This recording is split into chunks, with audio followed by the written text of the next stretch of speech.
Welcome, it's King Lizard on Xbox One with Tom Clancy's The Division, and this is my customization and character setup video. Now you get a choice between male and female when you first set the game up. I'm actually going to go through the male figures. I normally do choose a female character in most games, but in this case I went for one of the male characters.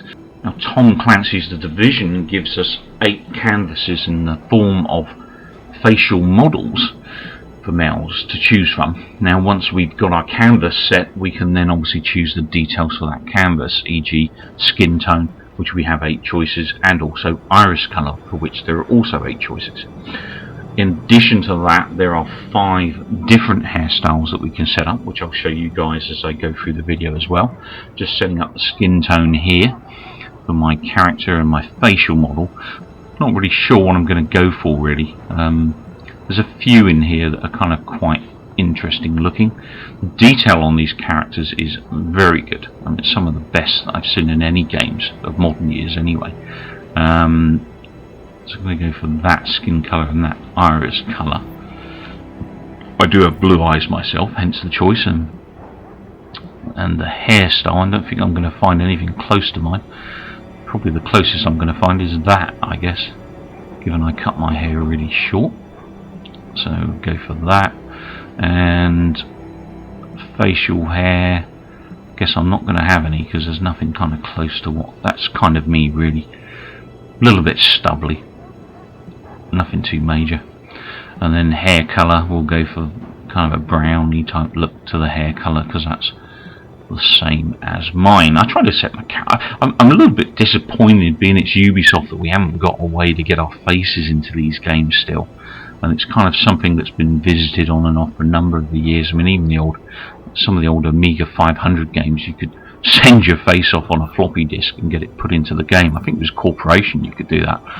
And obviously later than that we had, you know, Rainbow Six series, Las Vegas and Las Vegas 2, which allowed you to actually scan your face in using that Xbox Live camera. And all of my videos on this channel, you'll see my face and my character when I'm playing. So I'm going to go for this face model. It's quite a mean looking face model. He's got similar eyebrows to me. I don't have any scars though, not facially anyway. And the war paint. Now what I did learn after setting this character up is, once you set this stuff, it's set in stone, so this is your character for life. The other thing I learned as well was that when you add accessories, things like glasses and stuff, I was thinking that I'd be able to change my glasses during the game. You can't. So basically, if you choose a character with glasses, they're going to be welded permanently on his face. So just be aware that when you set your character up, that is, set for life once you do that. Now you got the face models. You do have tattoos in here as well, which I was quite impressed with. There's quite actually a lot of detail been paid to the number of tattoos you can have on your character's neck. I think it's a shame they didn't spend more time on the facials as opposed to neck tattoos and stuff. And the neck tattoos are a great option, but it's just a shame some of the other options around the character's facial model weren't a little bit more extensive than they are. But as I said, that said, they do look really, really good. Now you can actually tilt your character's throat up here so that you can see underneath exactly what it looks like. That looks cool, that spider. And you've got a card there. I'm looking for a lizardy type thing. I probably won't get a lizard, but I might get a dragon maybe, hopefully. And then we can whack that on this chap's throat. So it's quite a nice touch, that, what they've done with the tattoos there. I really like that touch. Like I said, it's just a shame the rest of the character model wasn't as detailed. If you're patriotic, there you go, there's a couple of flags for you. And oh, there we go, that's a dragon. That might be as close as I'm going to get to my lizard. So I've got some kind of demon there by the looks of it. Not sure what the hell that is. I'm going to go back to my dragon. There you go, I quite like the dragon there. That's looking pretty cool. And then you can choose the saturation, e.g. how coloured that is or not, which is quite cool because obviously you can have it kind of almost see-through, or you can have it all the way up so it's full colour. So yeah, I quite like that option. Tattoo option is probably my favourite option there, I think. And then piercings and glasses. So again, there aren't a huge number of these, but remember, once these are set, they're permanent. You cannot get rid of them afterwards. So I'm going to go. I've always been a man of Oakleys, so I always buy Oakleys. I've been racing. I was racing bikes in my younger years, and I always used Oakley swipes and stuff. So I'm a huge Oakley fan. So I'm going to be sticking a pair of Oakley-esque type glasses on, like so. And that is my character setup. I really like the way that you kind of look into the car window as you're setting your character up, and then it kind of pans out once it's finished. Quite a nice feature, that really. Well done. So once you've got your character set up, you have a number of things that you can set up for your character in terms of skills, talents and perks. Now, skills are things that you generically will unlock as you level up your base's various departments: the medical department, the tech department and the security department. And once you start to level them up, you'll start to get kind of a mastery once everything in the various bases is set, which means you'll have kind of those items at their best level. Now, you get 3 skills that you can equip. One uses RB, one uses LB, one uses LB and RB.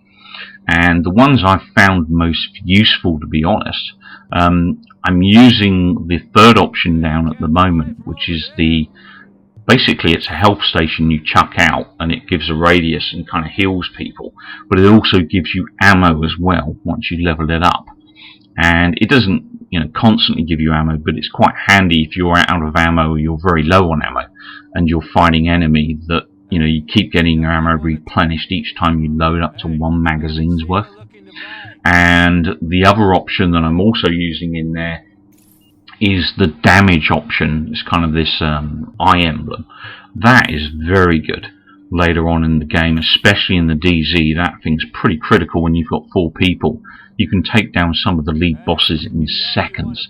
Obviously, as you progress through the game, you'll also unlock your talents and perks, and some examples of those, for instance, you can use a pistol to finish off enemy or kill enemy. That'll give you additional primary ammo back.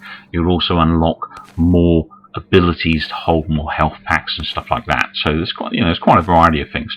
From a weapons perspective, you've got assault rifles, you've got marksman rifles, submachine guns, pistols, kind of hand cannons like magnums and stuff like that. You do have conventional sniper rifles as well, bolt and automatic. Gun characteristics can be modified by adding mods to each of the weapons. You can add skins, you can add scopes, which improve obviously your range and things like your stability and your accuracy. You can extend a magazine to give you more ammo or increase damage. You can also add grips, again, to improve horizontal stability and stuff like that. So there's quite a few options on the guns as well in terms of configuration.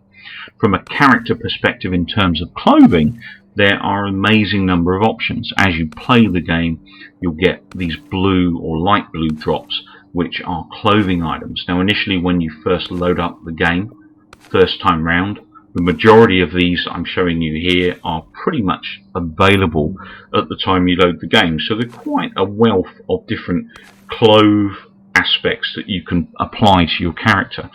But as you play through the game, you'll unlock even more. I mean, at the moment I've got well over 100 different items that I can put on my character in the flavour of caps, scarves, undershirts, boots, trousers. So there's quite a wealth of character customization here from a clothing perspective, especially.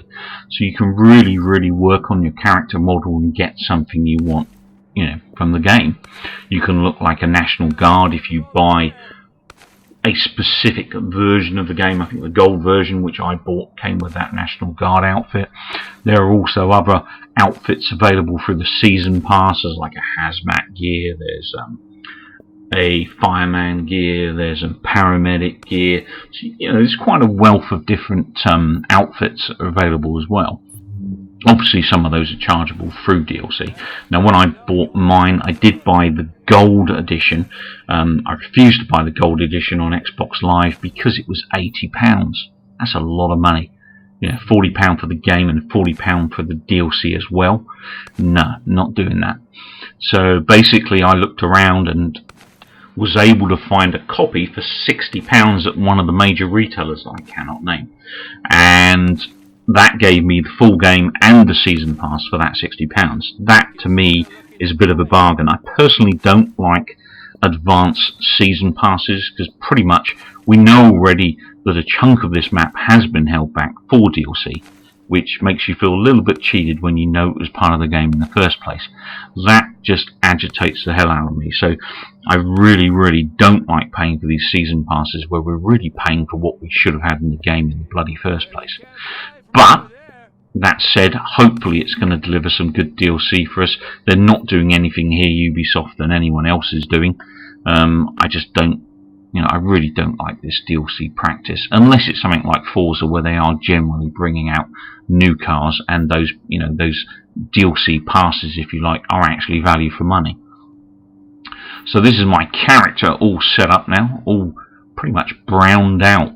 So I'm going to go with the flow with this guy. He's all set, ready to go and hit the Division and get some gaming done. Thanks for watching. Please remember to rate. If you're not a subscriber, take it into consideration. Take care, keep well, and keep watching.